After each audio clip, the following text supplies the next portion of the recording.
Hi guys, nagluto nga pala ako ng paksiw na tilapia. Tapos, bubuhusan ko ng gata. Lalagay ko na itong pechay. Maraming pechay. Tapos lalagay na natin itong gata.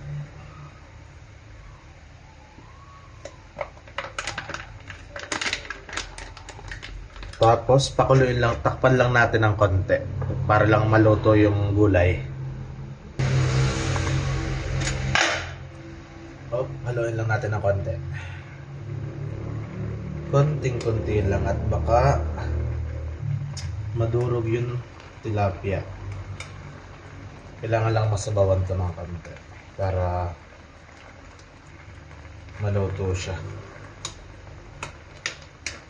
Ayoko nang masyadong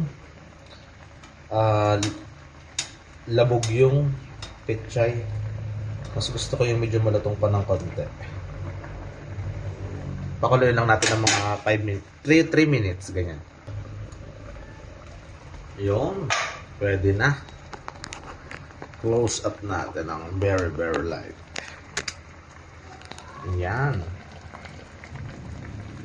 Gutom na ako. Hindi pa ako nakain ng kanin simula kayo ng umaga. No diet muna.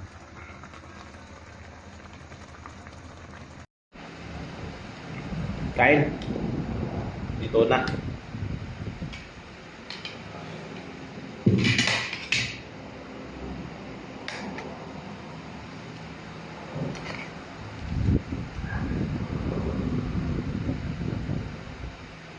Ngayon pa lang ako kakain ng kanin ngayong maghapon. Hindi ako nakakain kayo ng umaga.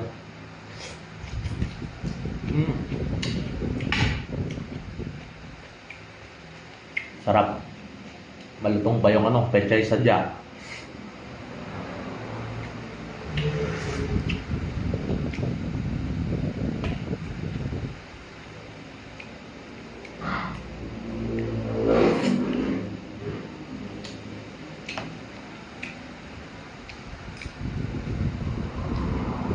Malasa yung tilapia.